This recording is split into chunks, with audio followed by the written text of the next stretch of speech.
within the last like 100 or so years, we have increased our lifespan, which so people think like that's great, we're getting healthier, but it's kind of been at the cost of our health span. Hey, I'm Harrison. When was the last time you had a deep, meaningful conversation with somebody? If it's been a while, don't worry, you're in the right place. This podcast is designed to open your mind to new perspectives and topics in the realms of health, personal growth, and, well, life. Welcome to the Let's Talk About Life podcast. What's up, everybody? Welcome back to the Let's Talk About Life podcast. My name's Harrison King. I am so happy that you're here joining me today. You're putting your health and well-being and personal growth, making it a priority in your life, and that's really important. So thanks so much for joining me. This is going to be a great episode. Lots of incredible things coming your way, and you probably noticed, and you may have heard before, that I got these glasses on. Got a little bit of a yellow tint. They look pretty nice, hey? Those are my Natural Blocks blue light blocking glasses from NaturoAcademy. Now, it's pretty important because we actually have my friends from NaturoAcademy on the show today. And these are their blue light blocking glasses. They block out 88 to 100% of the harmful blue light that we experience, whether it be through artificial things like screens, or artificial lights or whatever. You definitely want to get them. They're going to reduce your headaches. You're going to get better sleep. You're just going to feel better. It's going to improve so many things, kind of help with your circadian rhythm. I mean, the benefits are almost endless. I mean, there's so many. So you're going to want to check them out. You can head on over to NaturoAcademy.com, NATURO Academy.com, and you can get a pair of these. They are the best blue blocking glasses in Canada. They're like top of the line. If you're not in Canada, it doesn't matter because they are incredible. So it's worth it. That's all I'm trying to say. And you can use the code Harrison10 when you check out, and you're gonna get 10% off. So make sure you do that. All right, sounds good. Now I sat down with my friends, Dr. Marissa Canning, Dr. Andrew Chelladurai, and they're naturopathic doctors and the creators, like I said, of NaturoAcademy. And NaturoAcademy is a wellness education platform for those looking to optimize their health naturally, which is very important as we get into on this episode. And their mission is to share their knowledge of how to achieve health by reconnecting to nature. They provide a truly holistic approach to health by optimizing the mind and spirit and body by combining ancestral wisdom with modern science. Marissa and Andrew are also the creators of, wait for it, Natural Blocks. That's right, I was just talking about them, and they're Canada's best quality blue light blocking glasses. So this is going to be an awesome episode. We're talking about so many different things, and I'm so glad that you're here to join me. Let's dive into my chat with Marissa and Andrew. Thanks for being on here. Super excited to have you guys. You're very knowledgeable in this field, that's for sure. And I kind of want to talk about staying connected to nature just in our modern society. You guys are obviously in around Toronto, big city, but you have a big focus on staying connected to nature because we are, natural beings. So one of my first things I wanted to kind of address is how you think, or that our health has improved or gotten worse since we've become, like, I'm talking a long time ago when we were living on the plains and all that stuff, right? And now we're in big cities. What's the difference? Has there been a effect on our health? Absolutely. Yeah, that's a good question. So if you go like way back, so in terms of human history, there's obviously some debate because no one was alive at that time, but humans came on the scene around like 200,000 to 300,000 years ago. And primarily during that time, it was all like hunter-gatherer civilizations until about 10,000 years ago. That's the estimate of when civilizations started.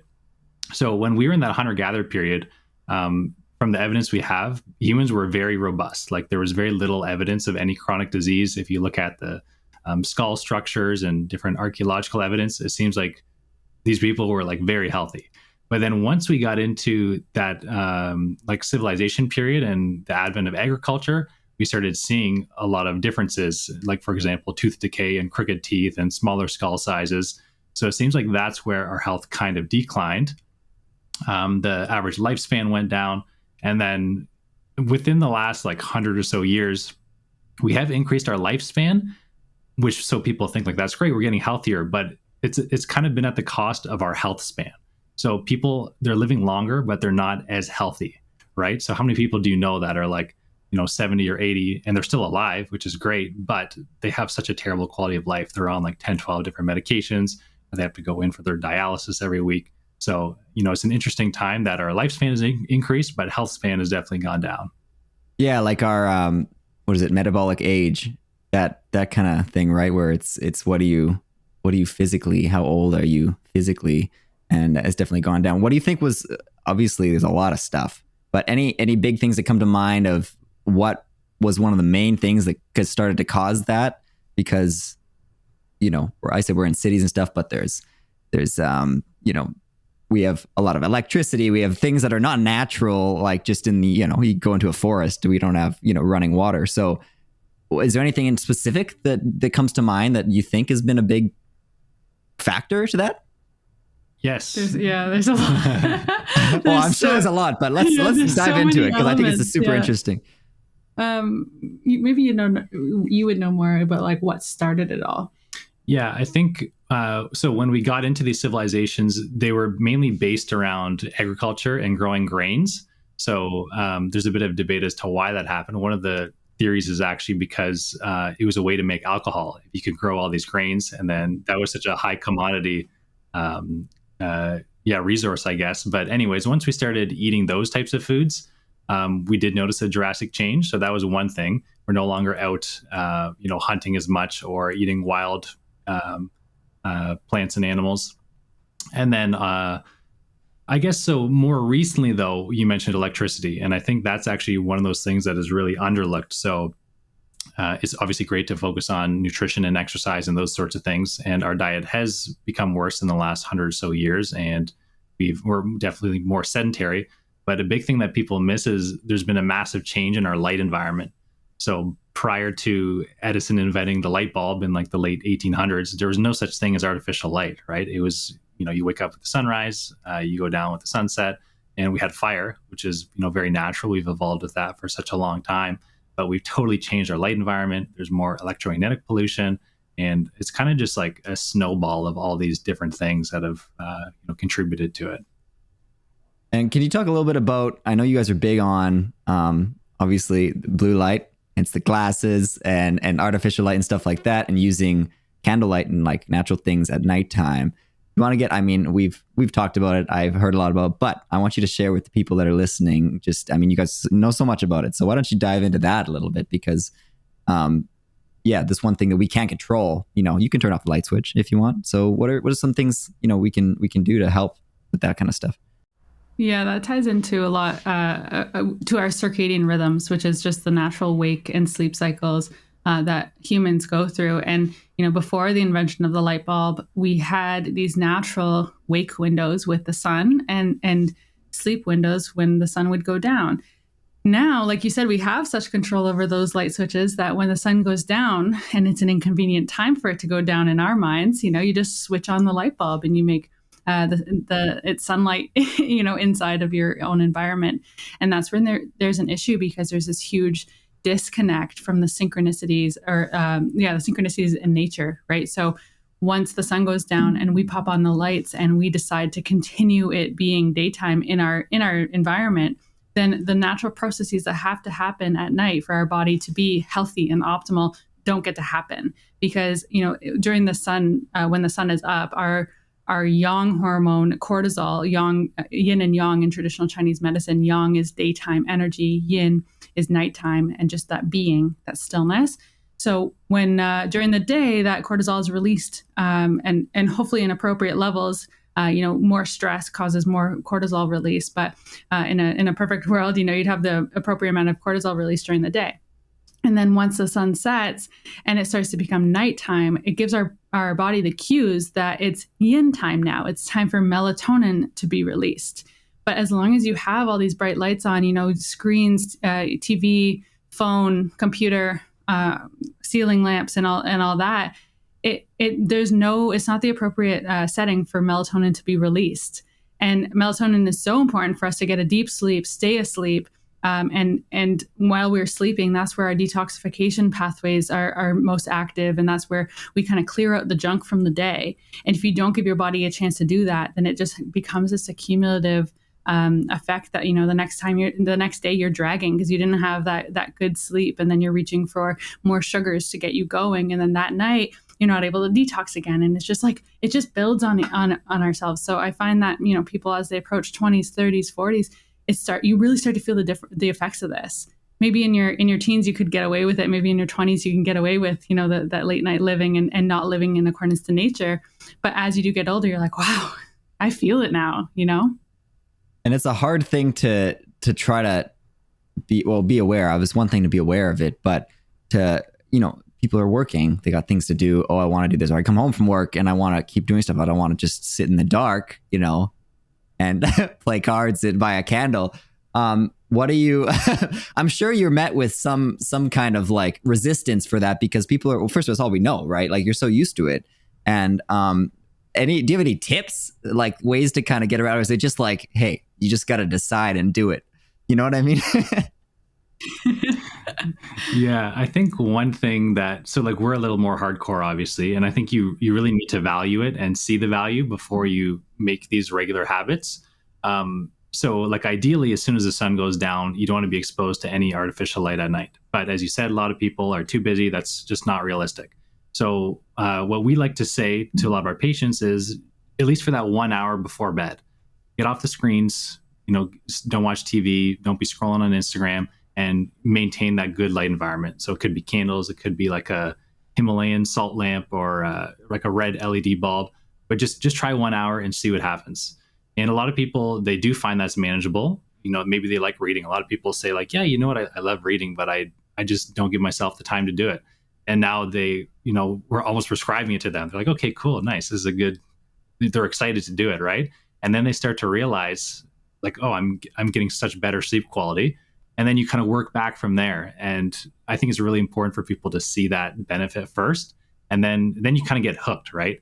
I know for me personally, like I didn't have the best sleep quality, and we'll talk a little bit more about blue blockers. But once I started wearing those and just being more conscious of my light environment, I slept so much better. I have so much energy in the morning, and I don't want to go back to the old way because, why would I? I just feel much better. So, Well, I mean, once you start to see the results in your own life and how it's affecting you, I guess that's one of the best things. But easing into it, I guess, is the way to do it. If people aren't doing that regular. I mean, even me. I mean, I'm not. It's hard to avoid because it's there, and the lights are on. Yeah. The sun goes down, but the lights stay on, and you forget about it or whatever. It's interesting. You know what I find really peculiar, just in our society and stuff in general, is that sleep is not. It's like people. Sean Stevenson. You know who Sean Stevenson is? The sleep guy. Yes, he always talks about being tired and wired. Yeah. And that's basically what we've said, we've normalized that. And it's not, why is it we have all this access to fixing a lot of problems and happiness and just all kinds of things. And it just comes from our sleep. And it's weird that I find it strange that obviously we don't have the answers, but that our society has made that normal to not, like, oh, I stayed up. I only got 3 hours of sleep last night, but I'm here at work and I'm like, why are we praising people for that? Yeah, it's cool. Yeah, some people are like, good for you for working through that. It's so strange. And I think it's just because it hasn't been, it's not talked about enough. So I know I've really dived into sleep, but we got you on here because you guys really know about the real things. What are some things that people just don't know about, like the power of sleep? I mean, there's so many things, but people are just like, well, you just do it and whatever. But like it is, if you can master your sleep, I mean, your life is everything's getting better. So let's talk about sleep because I love it. I love talking about sleep. Okay. Yeah. Amazing. Let's talk about preparing for sleep first, because that's, often people just focus, okay, now it's time to go to sleep, and worry or wonder why can't I get to sleep? Why can't I stay asleep? And it really does have to do with the lead up time. So like I mentioned, that melatonin release, it needs to be, you need to have that perfect environment, which is darkness. And that's first line. Darkness is first line. So not having all the lights on in your house, if you can't do complete darkness and living by candlelight, fine, do side lamps instead of all the overhead lamps. Don't have all the screens on. If you're going to be on a screen, use a screen filter. On computers, there's a screen filter called Flux, F.lux. It's free. Download it, and it creates this, this amber hue on the screen. on phones, a lot of them have blue light filtering apps. They don't do much, but they at least do something. And then something. Yeah. And then that's where blue blockers come in when all this isn't possible, or this is possible, but then you can't have that complete darkness. The blue blockers are so helpful to block out the rest of that blue light. And again, that blue light is symbolizing to the body that it's daytime. So that's why you really want to reduce and cut that blue light out so that your body can release melatonin. And this comes back to all the way, in the morning and the sunrise. That's where our body produces melatonin. So in the morning, when you get up, you really should be getting outside first thing in the morning to catch that sunrise so that your body can produce melatonin. In the evening, that's where you want to live in darkness, have your blue blockers on so that your body can release melatonin. And then you can get into that deep sleep and stay asleep. I was just going to say, so a lot of people, they are still able to fall asleep. They might watch TV before bed and, be on their screens, whatever it is, and they're still able to sleep. But it's more about the quality that we want to optimize. And that's where melatonin comes in because, like I said, you're still able to fall asleep. But what melatonin does when you're sleeping is it's your main repair and regenerate hormone. So it's actually responsible for two really important processes in the body. One is called apoptosis, which is programmed cell death. So your cells are constantly turning over. You have new ones being created and you have old ones turning over. And you want to be killing those damaged cells or else they turn into cancerous cells. So that's a massive benefit of melatonin. And that's also why you see it used in very high doses in cancer treatment, for example. But then the second process is called autophagy, which translates to self-eating. So it's a similar process, except instead of totally killing a cell, whenever there's a damaged cell or damaged cell part, it recycles that and reuses those parts to create more energy or, to create new cells. So these are two amazing processes in the body. And it's so remarkable to me that, our bodies have this capacity to do these things. But if you're not getting melatonin, then that doesn't happen. And then that's where you see that chronic disease over time. So it really is about that quality of sleep and getting into that restful sleep and then just let your body do what it does best. Yeah, well, your body's designed to fix itself. That's why we do that, right? It's all about regeneration and growth.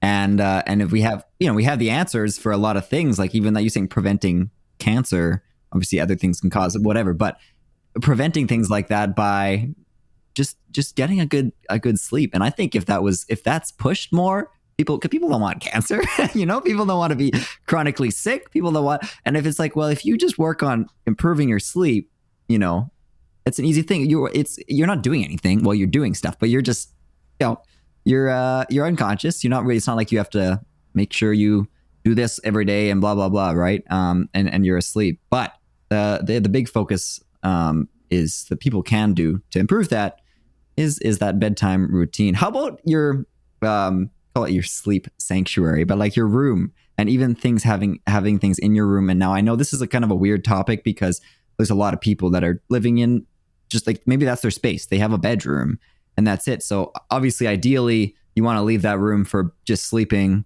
So your body knows that when you're in the room, right, it's time to go to bed, time to go to sleep. But what are some things you can do to kind of incorporate just healthy things into the bedroom to prepare for sleep, make it a good place for that, even if you have, say, your work set up or whatever in the bedroom, you know what I mean? Yeah. You touched on a good point that a lot of people, especially this past year, during the pandemic, are working from home, and some people live in a 1-bedroom apartment with 2 or 3 people, and one person has to work in the bedroom. So what do you do? Energy does linger. So make sure that you're not working in the bed, in sitting on the bed working if you can. Really reserving, ideally, the bedroom for just sleep and sex. Those are the 2 things that you do in the bedroom. But other than that, trying not to work. And if you do need to work in the bedroom and do work during the day, then really do create a separate space. You're not sitting on the bed working. You have a desk, it's in the corner, and you're setting that space. Intention goes a long way too, that you set the intention this is where I work and this is where I sleep, and holding that intention for everything that you do during the day and then moving that into the nighttime.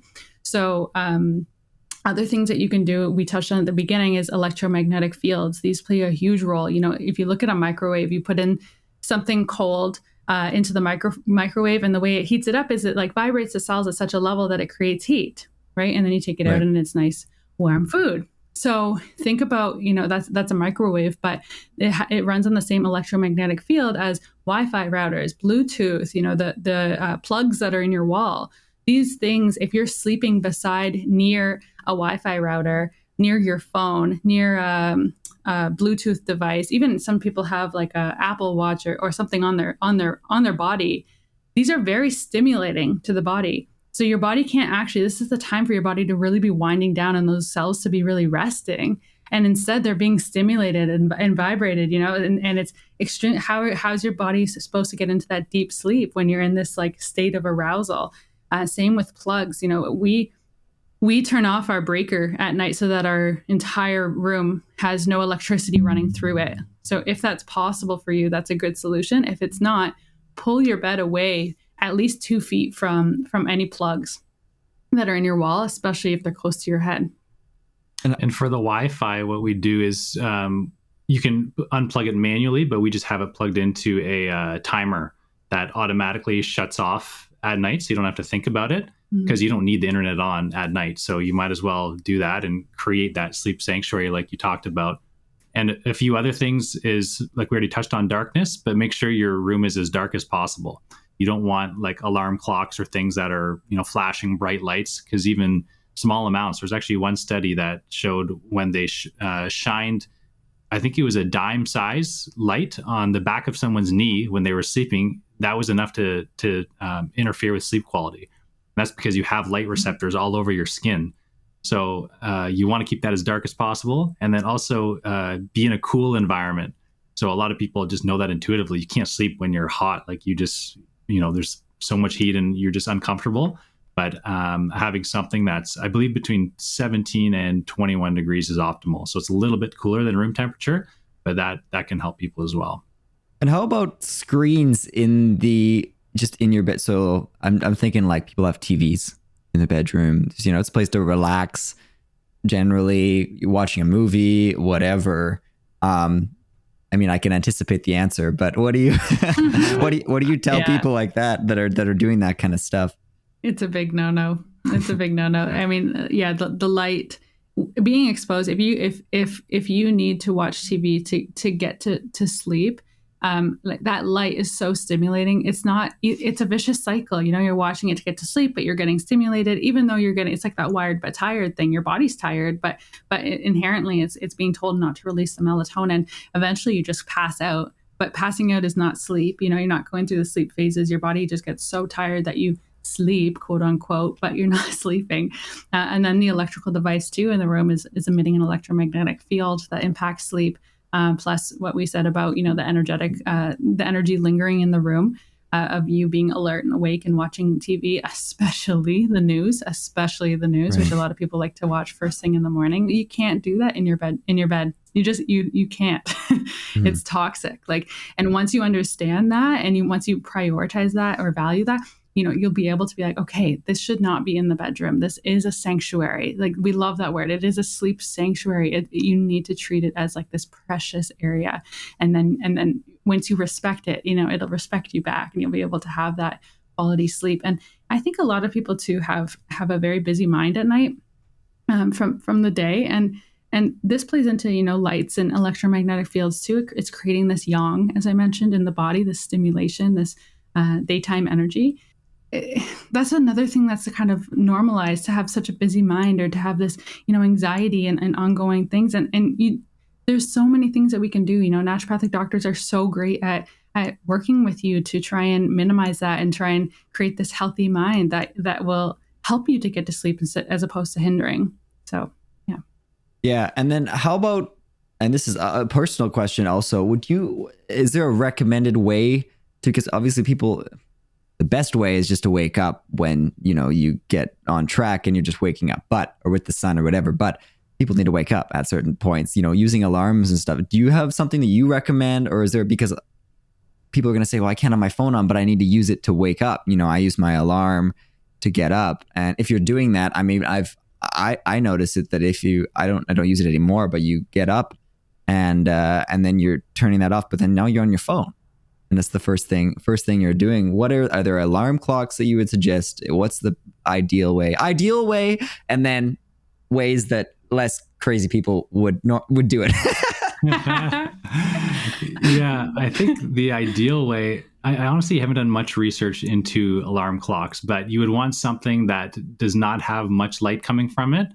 I believe there's some that don't even actually display the time, but they can just act as an alarm. But also, I know a lot of people it's convenient to use your phone. So just put it on airplane mode when you're at night. So that means there's no signal coming in or out, and you can still use the clock function.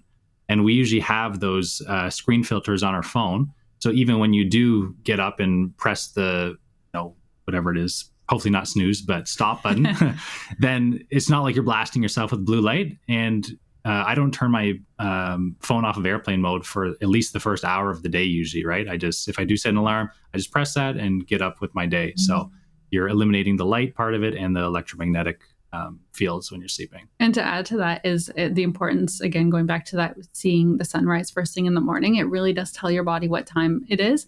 And your body is very quick to adapt and learn what time the sun rises. So if you're able to get outside and I know for me, I used to drag myself out of bed, through even just like 3-4 years ago, morning time was a nightmare for me. But once I was able to start to see the sun first thing. So if you're not able to get up for sunrise because you're too tired, then just get outside first thing. No blue light, not your phone, not your computer, not the news, not even the light in your bathroom. If you can, step outside and tell your body, hey, it's daytime now. And the sun is so good at telling our body what time it is. Naturally, it has this beautiful spectrum of light that changes throughout the day. So get outside first thing in the morning and do that every single day. And eventually you'll notice that you continue to wake up earlier and earlier with the sunrise. And once you're able to see the sunrise every day, your body naturally wakes up at that time. It knows, hey, this is daytime. There's naturally a spike actually in blue light in sunrise, because that's what tells us it's daytime. It's time to release that cortisol. It's time to get going. There's a natural rise in body temperature at that time. Really synchronizing with nature will help you to get that first energy in the morning and sustain the energy throughout the day. Yeah, and regularity is key with sleep too, right? Like you said, if you continue with that, like what you're saying, over a course of, it might only take you a week, not even, and your body's going to start to wake up at that time and get used to it. And if you could stay on your circadian rhythm, it's funny I'm talking about this because at the very moment I'm out of sync and I'm trying to fix it. But yeah, I mean, it's just that consistency. How about because you're saying sunrise, so this makes me think, and silly question, but what if the sun's not out? What if we got overcast day? I'm coming out. Just getting outside is gonna help. Yeah, that's actually a great question. Those days it still comes through the clouds. The sun, depending on cloud coverage, it can still emit, just as much light as those happy lamps. They emit like 30,000 lux, and people use them in the wintertime. But funny enough, the sun still comes through the clouds even on those really cloudy days and emits as at least 30,000 lux. So wow, okay. Yeah, so it still is coming through and is very powerful, and it'll still help to regulate the circadian rhythm. Mm-hmm. I find that just even going, and you guys have been sharing a lot about this recently, getting outside in the morning and the sunset and sunrises, right?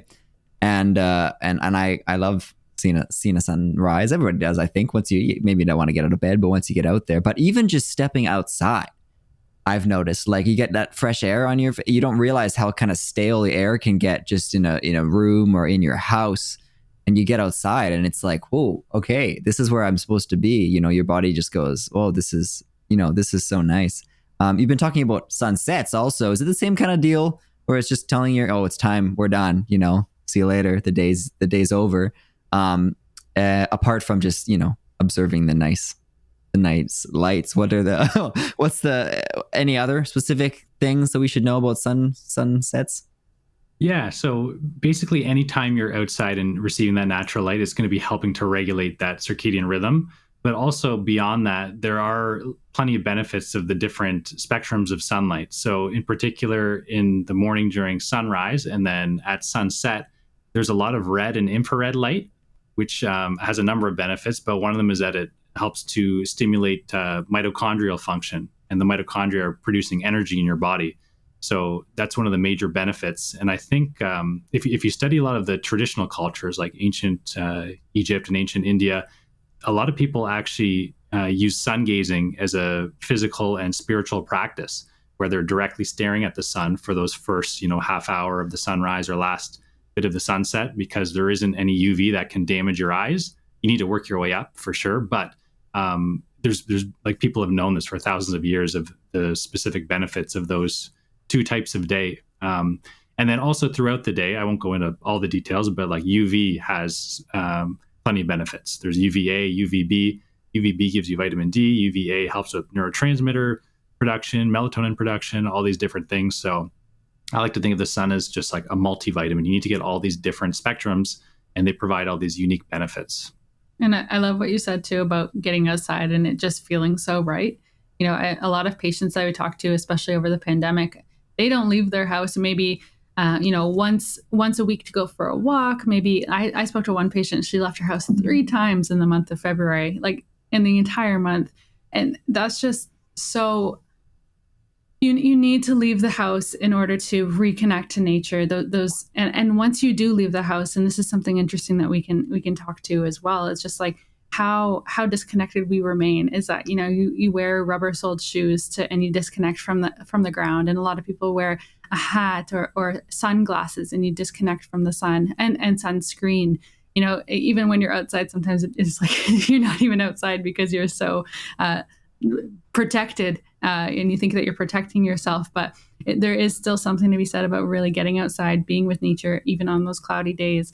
And there's something so refreshing and rejuvenating about that. And it's you can feel it, but it's also scientifically proven, in studies to lower blood pressure and things like that. So there's such a benefit. You really do need to prioritize stepping outside as often as possible. Yeah, one of the things, mindset kind of shift that's gone on with me since this has all happened, this pandemic, and we've been at home and stuff, and largely thanks to things you guys have been sharing, it's just made me go, I've always thought, I'm in the house, this is where I am, and then going outside is like not an extra, but you know what I mean? Like it's a thing to do. And I've been trying to, this past only couple weeks, to be honest with you, change it to, that's where I'm supposed to be. This is temporary. Absolutely. And, yes. and since I've done that, I'm just sharing that for people, anybody listening. Like once I did that, like it just makes me go, I need to be outside. I need to be outside and getting out in nature. And even if it's just a walk, or whatever, like just stepping out, maybe I'm just, all I can do today is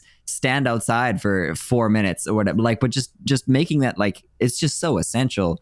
And that's why I wanted to chat with you guys about this, because I know that this is not how we're designed as humans, to live in big apartment buildings and never see the sun, and that kind of brings me to something I've recently heard, which I'd never heard of, grounding.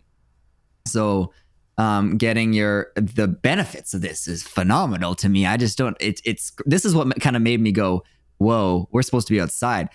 Putting your even just your body on the earth, that's what we're here for. I don't know it really much about it to talk about it, but I want to hear everything you have to say about that, because this is just so interesting to me.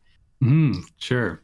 And just to add to what you said before, I saw a study the other day showing that when you go outside, it decreases your cortisol, that stress hormone, by about 15%. And it's funny the way that was their conclusion, but to me, I was thinking it's actually more accurately would be to say when you go inside, you increase your cortisol by 15%, right? Like we're designed to be outside, and that's just our natural state. And then, like you said, when we start isolating ourselves from that, then we run into these health issues. But in terms of the grounding, so the Earth is, it's a great source of electrons. So the sun is naturally positively charged and the Earth is negatively charged. And electrons have that negative charge. And when you directly put your feet on the ground, especially when it's a little bit wet or moist, because that helps with the conduction of like the flow of electrons. What that can do is help reduce inflammation in the body. So you might have heard the term oxidation. A lot of people talk about that, or reactive oxygen species. Like those are kind of one of the causes of inflammation. And these electrons help to offset that damage. And another thing that the Earth provides is a natural electromagnetic field. So we've talked a bit about EMFs, specifically non-native EMFs. So EMFs that aren't found in nature, those are the ones that are causing us issues. But there are plenty of natural electromagnetic fields that are present, and one of them is the Earth's, and it's specifically called the Schumann resonance. But what that helps to do is kind of tune our bodies to what's going on in the environment, and it's always slightly fluctuating. It's never the same, but it's always changing in order to help us adapt. So it's important that you're getting connected to the Earth, not only for those electrons, but also for kind of that tuning of us, and that also ties into the circadian rhythm as well. So those natural electromagnetic fields help to regulate the circadian rhythm. What are some good ways? It just feels great. Yeah, standing barefoot. For sure. What are some good ways to do that? Like I'm kind of tailoring this to people living in cities, obviously, not out on a farm or in the forest or whatever. What are, like, even just grass, putting, like, what are obviously same question again. What's like the best, if there is something? And then what else can we do? Is it just anything that is earth? Just touch it. Mm-hmm. Yeah, I love that question too. Like, what is the best? And then what are some other things that people can do? Because there's so many people at different stages of the game right now. And, listening to this podcast, the first time you may do, just some simple things. What can I do? And then you might think in a few months, a few years, even, you'd be like, you know what, I'm going to go back and listen to the best things to do, because now I'm officially ready. So it is a really good question to ask. But, just connecting to nature. Yes, find a patch of grass. Some of the tiny patches of grass around apartment buildings are just full of dog pee. So we lived in Toronto for a period, so we know how it is. But, you could even take your hand, and touch those trees. That trees are all over Toronto or cities as well. So touch a tree. You can still feel it through your hands. The feet is the easiest way, of course, because if you are in a forest, you can walk barefoot and you feel the benefit. But if you don't have access to that, you can still do it through your hands. You can hug a tree. There's so many weird people in cities. Nobody will even look twice. In terms of the absolute best, it would be, to answer your question, it would be to walk in the like on the beach around the ocean with your feet partially in the water, because the ocean is the richest source of electrons. And since you have your feet wet, then you're absorbing all those. So that's the ideal. But do whatever you can. And like Marissa said, the trees they're already grounded, right? They have such a deep root system. So even just touching a tree, or just, get out anytime you can barefoot, it makes a huge impact. I think it's such an important thing to just hear. Like, again, if we started to promote, touching trees with your hand will help you be healthier. It sounds dumb if I say it like that, but it's not, it's not inaccurate, right? Like it's true. And I think, if I was just to walk up, say something, people would be like, well, you're weird. Like what's up with Harrison, eh? But, I think if anybody listening, I mean, that I'm going to definitely start to do that more. And I only recently heard about this, but those are simple things to do that we can do to benefit, like improve our health, our well-being. Obviously, we want to be happy and healthy and live a long time as well as possible. And those are things we can do to get there. I'm curious, because we're talking about now touch, obviously sunlight, things like that.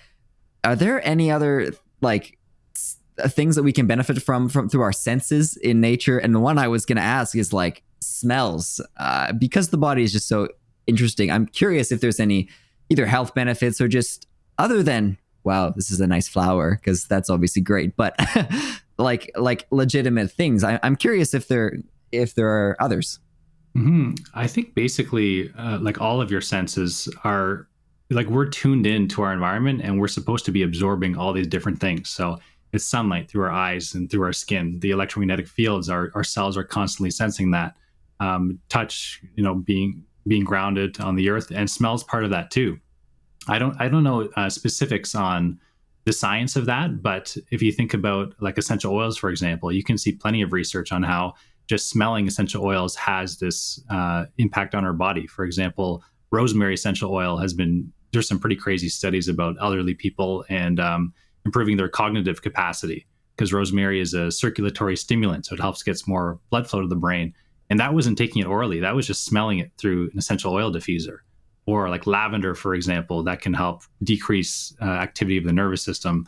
So we're just designed to be taking in all this different environmental information, and smell is definitely one of those. I don't know if you have any other examples, Marissa.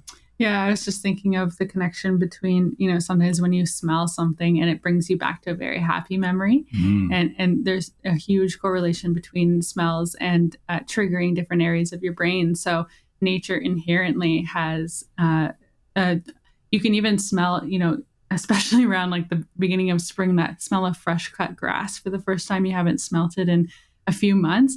Just think about the feeling that overcomes you. So there is very familiar smells in nature that give you that dopamine, that serotonin, that happiness, and that we just can't explain. There are some studies, like Andrew said, but inherently you just know. And food too is a big one. I think people can relate to that. Like if you could smell food cooking, that already starts the digestive process in you. Like it's so linked to our physiology, all these different senses. Yeah, this is so interesting to me. We've kind of circled back to what the original kind of topic was, and we've really covered a lot of stuff. It's phenomenal. Thanks so much. But we've talked about some things, but if I were coming to chat with you guys as doctors, what are some of the best practices we can use to bring nature into our home? Because obviously we're saying you should think of it as that, like, that's what you want to be outside, right? But obviously we can't. I know that life is life, and we live in this society that we can't really change some of that stuff. So if you're not lucky enough to live right, by the ocean or in a forest or anything like that, what are other ways that we could try to incorporate that into your house or change things and try to be more connected with nature where we're supposed to be? Mm-hmm. Yeah, I think the way I would kind of conceptualize that is just think about all those different senses that you would be experiencing outside, and then say, how can I recreate that? So if you want fresh air, a simple thing to do would be to open your window if you can, if it's the right time of year. Like that has tremendous benefits for air filtration. Just putting plants in your house, that's an easy one, right? Get a snake plant or a peace lily. If you don't have a green thumb at all, get a snake plant. It's almost impossible to kill. And those are very good at, filtering out air as well. We talked about smell. A lot of people like essential oil diffusers. I personally like pine smells. It just, makes me feel like I'm in a forest. You can get pictures of nature. Like there's so many different things you can do in terms of that. And then, like Marissa had already mentioned before, so the electromagnetic fields, you want to, when you can, turn the Wi-Fi off or not be exposed to those as much as you can, and change your lighting environment. You don't need these bright LED lights. Maybe, certain places in your house, it might be advantageous, but we specifically find bulbs that aren't super high in blue light and have a closer spectrum to the sun. So at nighttime, we're using red LEDs, which kind of mimics fire. In our kitchen, we have like a daytime bulb that's not super high in blue, but it would more mimic what the sunlight is like. So there's a lot of ways you can kind of just, do your best to mimic nature as much as possible. Yeah, the only thing I would add to that would be temperature. We live in a society right now where we are very blessed to be able to, turn on the heat in the winter. And I know, Harrison, you live in a very cold part of Canada, but if you can, make sure it's not tropical inside while it's, what was it the other month, -40 or something for you? Like it 55, but we don't need to talk about it. Oh, God. But you shouldn't be blasting the heat to a level where you're like in a t-shirt and shorts. You should really still be, as humans, we are exposed to the elements. We're exposed to different areas of cold and hot. So a lot of people live in this very controlled environment inside, and it's very nice, but it disconnects us extremely from nature. So it's okay to have the heat on when it's -55 outside, but make sure you're not hot. There should still be some aspect of cold in your life in the winter. Inherently, winter, we are part of nature, so we should be experiencing winter. Same with summer. When it's hot outside, you can turn the air conditioning on. That's fine, but do not make it a cold environment inside. You do still need to live in sync in with the temperatures, as well as everything else that Andrew had touched on. Yeah, I think the overall kind of message from all of this is just big, almost just mindset shift. Like I said, about we are we are meant to be. We're natural creatures. We weren't designed to live in, like I said, apartment buildings that, with all the, filtered air and blah, blah, blah. So try to just remember that and bring it into your, make those changes to live as closely as you can in our modern society to nature. Now, while we've got you on here, as everybody's probably noticed, we all have these wonderful glasses on, and we've talked a little bit about blue light, and now the importance of reducing that at nighttime and during, artificial light during the day and stuff like that. So why don't you share what those are and what we're wearing here, folks? Yeah, these are our fancy dancy Naturo blocks. So there are blue blocking glasses that we have developed because as naturopathic doctors, we'd be preaching this kind of stuff to our patients, and recommending, the same question that you had, Harrison, like, okay, but for the regular person who doesn't want to live under candlelight every single night, what can I do? And we'd say, okay, blue blockers are a great option. But then we struggled finding a Canadian brand that was actually reputable and blocking the spectrum and the wavelengths that we wanted to block, because a lot of the blue blocking glasses on the market only block between 3 and 9% of blue light, and they don't even come close to the wavelength of light coming off of screens or LEDs. So we developed these natural blocks so that they block 88% of the harmful blue light spectrum and 60% of the 455 nanometer wavelength, which is the exact wavelength coming off, the exact spike coming off of screens. So extremely important if you're on a screen all day. These are a really great investment. And especially as you move into the evening, a lot of people, even just with these ones, these are called our daytime blockers. You still find a huge benefit because it's blocking so much blue light. You have a huge benefit with sleep and melatonin release. And we are coming out within the next couple months, a nighttime pair. So Andrew will model beautifully. So these are the nighttime ones. And these are obviously much more orange. And it's important to note that with the daytime ones, we tried to make them so there's a very minimal color distortion, but there still needs to be some tint in them. So you can see it's a slight yellow tint. And that's kind of an indication that the glasses are actually doing something. If it's totally clear, like a lot of the Amazon cheap ones, totally clear glasses, those are the ones that are blocking like 3 to 9%. So they're probably not doing much. But in terms of these ones, what you want to do at night is make sure you're blocking all of that blue light. So like we mentioned with the whole circadian rhythm piece, like even small amounts of blue light really confuse your body. And it really tells it that it's daytime, even when it's not. So if you just switch on the lights or the TV, your body thinks, oh, it must be middle of the day. And then it suppresses your melatonin release. So with these, you need to block out 100% of the blue light spectrum, and then a little bit of green actually too, because anything between 400 and 550 nanometers, that's kind of the whole spectrum there, that is going to suppress your melatonin. So these ones are in the works. Our suppliers just said they've got it up to 97%. We said not good enough. We need 100%. So hopefully within a few months, these will be released.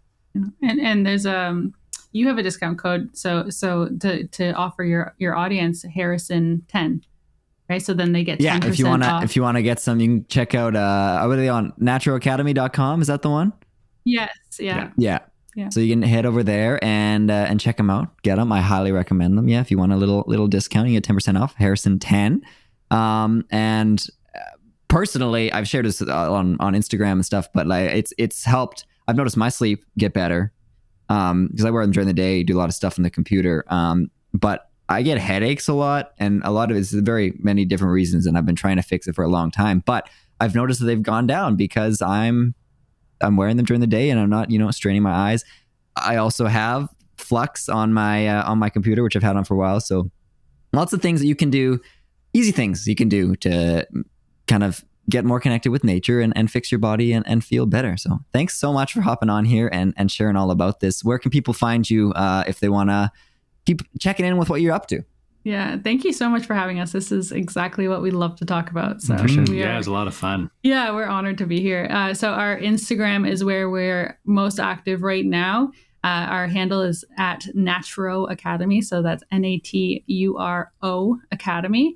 We share a lot of great information about everything that we talked about today and so much more. So there's a lot of value on there. And then our website is NaturoAcademy.com. And we do have a newsletter as well that you can sign up for on there. And that's where we sell our natural blocks. So there you go. Yeah. Go check them out, everybody. Hey, everybody. Thanks so much for listening to this episode. Wow. So many great nuggets, so much great information in this episode. And I hope it inspires you to want to get outside, spend more time outside and seeing that it's important to be outside. I mean, that's what we're meant to do as humans. So make that a part of your life. If things are, you can't always be outside, try to incorporate it into your life, into your house. We talked about so many things that you can do.